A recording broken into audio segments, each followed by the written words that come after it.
j'espère que vous allez bien. On se retrouve aujourd'hui pour une vidéo sur Sarah Lopez qui s'est confiée sur un moment marquant et traumatisant de sa vie. La candidate de télé-réalité a révélé avoir échappé à une tentative de kidnapping quand elle avait 15 ans. Traumatisée, elle raconte tout ce qu'il s'est passé à l'époque et ça fait vraiment froid dans le dos. Sarah a échappé au pire.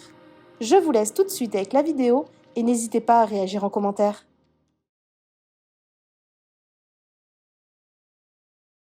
Vous faire du coup ma petite story time, donc le kidnapping, la tentative de kidnapping qui s'est passée il y a, attendez, j'avais 15 ans, il me semble, donc il y a 15 ans. Ah, c'est un truc de fou, j'ai l'impression que c'était hier, mais c'est il y a 15 ans, j'ai failli me faire kidnapper en plein après-midi et vraiment un vrai kidnapping, genre. J'en ai jamais parlé. C'est vrai que j'en ai jamais parlé, mais tout ce qui s'est passé en ce moment, les messages que je recevais bizarres, les blocages de comptes qui étaient archi chelous et archi insistants envers moi depuis un petit moment, et ben du coup, ça m'a fait trop repenser à cet épisode-là dans ma vie où j'ai failli me faire kidnapper. Donc je vais vous raconter. Alors, c'était à l'époque, j'avais 15 ans, j'avais un stage à faire pour l'école. Je sais pas si vous voyez, on a toujours un petit stage à faire pour l'école. Alors, me demandez plus la classe, je ne sais plus. C'est facile à calculer, je n'ai jamais redoublé, donc je me rappelle plus à 15 ans, on a quel âge, enfin on est en quelle classe. Bref, donc je rentrais comme d'hab de mon stage scolaire.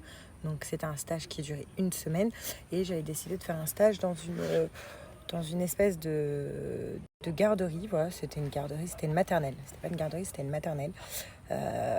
Voilà, donc je m'occupais des petits. Vous savez, j'étais stagiaire, donc je faisais un petit peu tout et n'importe quoi. Je débarrassais, j'étais dans les classes, dans les dortoirs. Enfin voilà, donc je kiffais d'ailleurs ce travail avec les petits.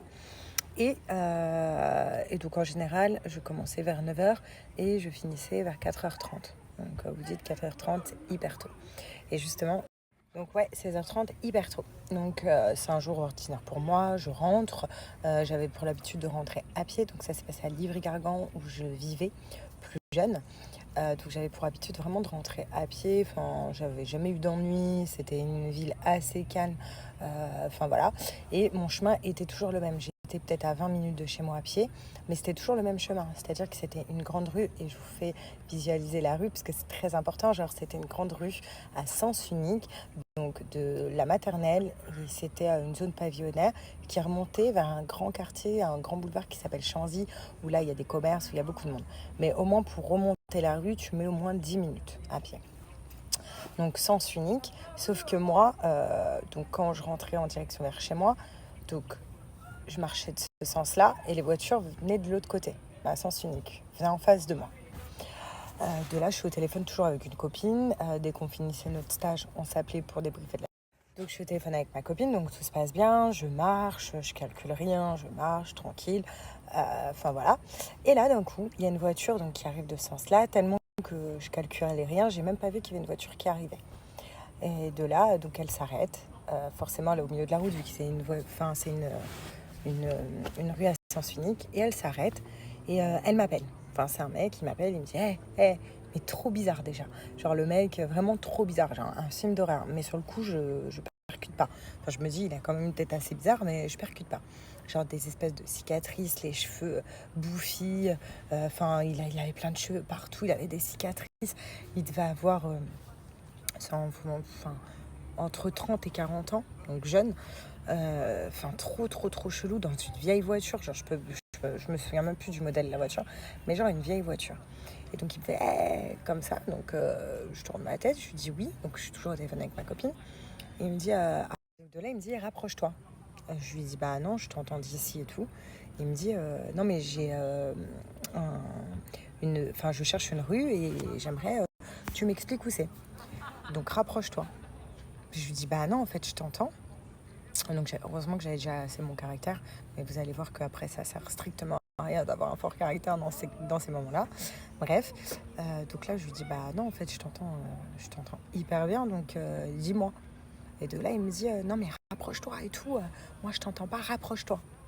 Puisqu'en fait, donc la voiture elle était là, et vous savez il y a le trottoir, et il y a des voitures carrées sur le côté qui nous séparaient. Moi j'étais sur le trottoir.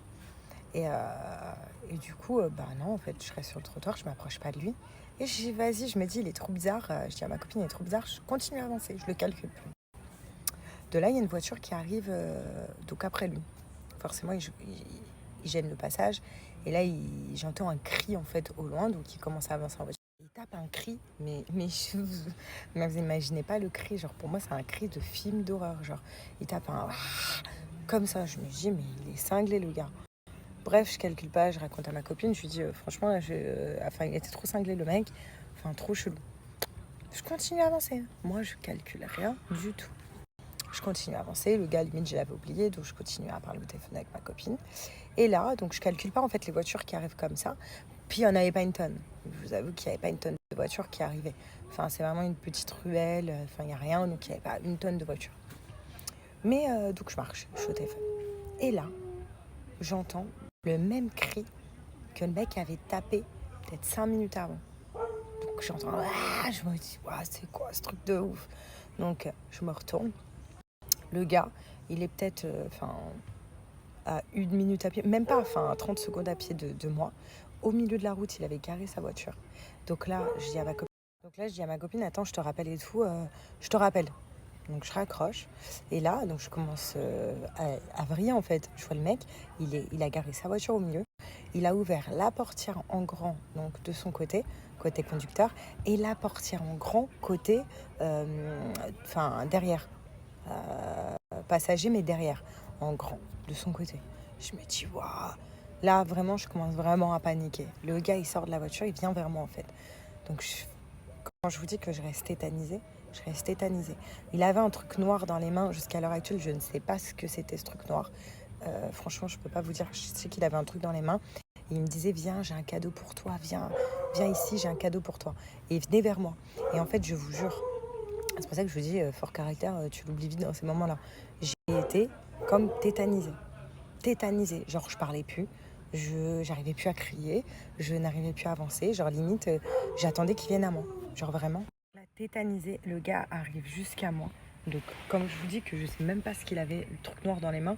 Genre, même après, je me suis posé des questions, je ne savais pas. Donc là, il arrive vers moi et il commence à m'attraper. Ça y est. Il me tenait, ça y est. Pour moi, ça y est. Quand je vous dis que je n'arrivais pas à crier, je n'arrivais pas à crier. Pourtant, c'est une rue pavillonnaire, donc il y a grave des pavillons autour. D'accord? Donc il suffisait que je cours, que je sonne dans un pavillon, enfin je sais pas, mais que je fasse quelque chose, non? Je bougeais pas, il me tirait, genre limite, je lui disais prends-moi avec toi. Tellement que j'étais mais comme paralysée, trop bizarre. Donc j'étais paralysée, je tremblais, j'étais pas bien. Et là, j'ai une chance incroyable. D'ailleurs, si la personne se souvient de cette scène, je te remercie 1000 fois parce que c'est grâce à toi que je suis là aujourd'hui. Parce que je pense que là, ça aurait pu aller très loin. Donc imaginez-vous la scène. Je suis au milieu de la route. Il est en train de me tirer le gars jusqu'à sa voiture. Et là, forcément, là, il se passe quoi? Il se passe que le gars, il me tire. D'accord? Donc, vous voyez la scène. Il est en train de me tirer. Et il y a une voiture qui arrive. Lui, il bloque le passage.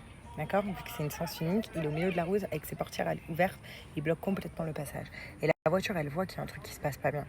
Elle voit que le gars, il est en train de me tirer, que moi, je suis dans un état d'angoisse, mais totale. Donc là, le gars commence à klaxonner. Enfin, je sais pas si c'était un gars ou une meuf dans la voiture. Pour vous dire, j'ai rien calculé. Commence à klaxonner. Donc, le gars qui me tenait, il me lâche en arrière. Il me dit, attends, j'arrive. Mais le attends, j'arrive. Donc là, je vois, il court. Non, mais c'est un film, hein, je vous jure. Il court dans sa voiture vite. Il claque toutes ses portes. Il démarre en bombe. Et là, je me dis, en fait, le gars, il a déjà fait un demi-tour. Enfin, repasser dans des rues pour revenir. Donc là, le gars, attends, j'arrive. Et il démarre en bombe. Je me dis, donc, il a déjà fait un tour, d'accord, pour retomber dans cette rue-là. C'est sûr qu'il va en refaire un deuxième pour me retrouver dans la rue. Et là, j'aurais pas de chance. Donc du coup, j'ai fait quoi? Je crois que j'ai jamais couru aussi vite, les gars, de toute ma vie. Mais de toute ma vie, jamais couru aussi vite.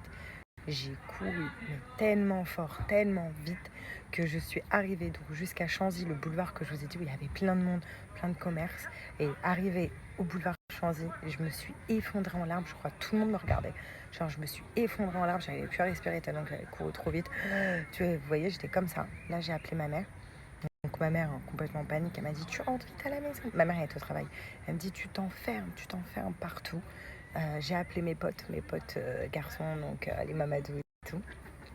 Je les ai appelés à l'époque. Eux c'est fou, ils sont sortis dans la rue avec des couteaux et tout. Ils ont dit on va le retrouver. Ils ont fait toute la rue pour voir parce que j'avais un petit peu et là, moi, je suis rentrée chez moi, j'ai fermé toutes les portes à clé. J'ai été, je crois, traumatisée pendant 1 mois après cette affaire. Genre, je me réveillais en pleine nuit, ma mère voulait que j'aille voir un psy. Genre, je me réveillais en pleine nuit, genre, comme si je sortais d'un cauchemar toutes les nuits, en pleurs, je tremblais, enfin, c'était une horreur. D'ailleurs, je suis devenue un petit peu parano à cause de cette histoire. Depuis que j'ai grandi, je suis parano, genre, je regarde les portes 10 000 fois s'ils sont bien fermés. Enfin, voilà, je suis devenue complètement parano, je regarde si on ne me suit pas, enfin voilà. Et ce qui s'est passé, c'est que donc, ma mère est rentrée vite du travail. Elle a voulu qu'on aille au commissariat. Sauf que je n'avais ni la plaque d'immatriculation du mec. Tout traumatisé. Moi, à 15 ans, tu ne penses pas apprendre ça. Je n'arrivais plus à décrire le mec. Je savais plus quoi. Donc on a quand même appelé par précaution le commissariat pour prévenir ce qui s'était passé. J'ai fait un petit... Enfin, j'ai dit ce que voilà, je me souvenais qu'il avait quelques cicatrices, qu'il avait les cheveux en l'air, la voiture, je ne savais même pas c'était quoi comme modèle. Enfin voilà, donc j'ai dit un petit peu les détails qui me revenaient et puis je leur avais dit que je les rappellerai si jamais il y a des autres détails qui me reviennent. Il n'y a rien qui me suis revenu à part les cauchemars que j'ai pu faire et l'angoisse quand je retournais au stage et tout. Du coup, je passais plus du tout par la même rue, hein, évidemment. Je passais que par les grands axes, ça me rallongeait, mais je passais que par les grands axes. Et voilà, et genre, j'ai été traumatisée pendant un petit moment. Même quand j'ai repris l'école et tout, j'étais complètement en panique. Donc voilà, c'était la story genre que j'aurais jamais raconté à personne. Ça aurait pu être mon secret dans Secret Story. J'ai failli me faire kidnapper quand j'étais plus jeune. Enfin voilà, et tout ça pour vous dire aussi que quand ça nous arrive, genre on est tellement tétanisé, mais tellement que, enfin c'est un truc de fou. Notre corps il se paralyse, genre c'est un truc de malade.